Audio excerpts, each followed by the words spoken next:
এখনো শীতের নাজেহাল জনপদ দিনাজপুর। আবহাওয়া বিশেষজ্ঞরা বলছেন এবছর আর শৈত্যপ্রবাহের শঙ্কা নেই, তবে এরই মধ্যে শীতে বিপর্যস্ত হয়েছে গোটা জেলার কৃষি এবং যোগাযোগ ব্যবস্থা।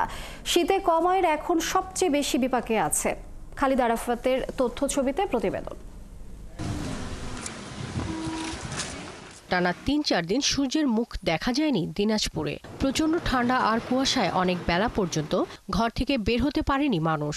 শনিবার থেকে সূর্যের মুখ দেখা গেলেও তাপমাত্রা ছিল না একেবারেই। রবিবার জেলার তাপমাত্রা রেকর্ড করা হয়েছে ৯.৯ ডিগ্রি সেলসিয়াস। একদম কাস্টম করা যায় না, খুবই ঠান্ডা, হাত পা মারা যায় না। আজকে তো শীতটা অনেক বেশি, আমাদের পানি আসতে খুব কষ্ট হচ্ছে, কাজকর্ম করতে খুব কষ্ট হচ্ছে। বাইক চালাতে গিয়ে আমাদের হেডলাইট কোনো কাজ করছে না, আমাদেরকে খুব ধীরে ধীরে বাইকটা চালাতে হচ্ছে। আজকে একটু বেশি শীত, এই শীতে হচ্ছে সকালবেলা ঘুম থেকে উঠা এবার ক্লাসে আসা একটু অনেক টাফ। পানির কাজ খুবই কষ্ট, চা বেশি, সারাদিন পানি নাড়তে হয়। কৃষি প্রধান দিনাজপুরে 2,79,000 হেক্টরেরও বেশি জমিতে বিভিন্ন চাষাবাদ হয়। এই সময় বোরোর বীজতলা তৈরি হয়, চাষ হয় আলু, পেঁয়াজ ও সরিষা। প্রচণ্ড কুয়াশা ও শীতের কারণে বীজতলার ক্ষতির সঙ্গে সঙ্গে সব ধরনের ফসলে পোকার আক্রমণ দেখা দিয়েছে। কুয়াশার কারণে আমার বীজ লাল হয়ে পুড়ে যাচ্ছে, কারেন্ট পোকা লাগছে।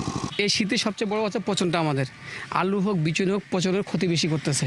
এর মাঝামাঝি দেখা যায় কারেন্ট পোকা একটু দেখা যাচ্ছে, এটা বেশি। চলতি মৌসুমে প্রায় দিনই কুয়াশার চাদরে ঢাকা ছিল দিনাজপুর, যে কারণে সড়ক যোগাযোগ ব্যাহত হয় মারাত্মকভাবে। বেশিরভাগ দিনই রাস্তায় হেডলাইট জ্বালিয়ে চলাচল করছে যানবাহন।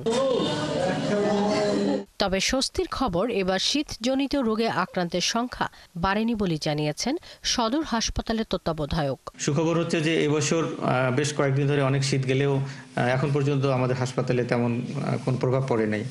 বাচ্চাদের মধ্যে তীব্র শ্বাসকষ্টে বা বয়স্কদের মধ্যে শ্বাসকষ্টে আগত রোগীর সংখ্যা অন্যান্য বছরের তুলনায় অনেক কম। এদিকে আবহাওয়া অফিস জানিয়েছে চলতি মৌসুমে নতুন করে শৈত্যপ্রবাহের সংখ্যা খুব একটা নেই। শাকিলা শম্পা, ৭১।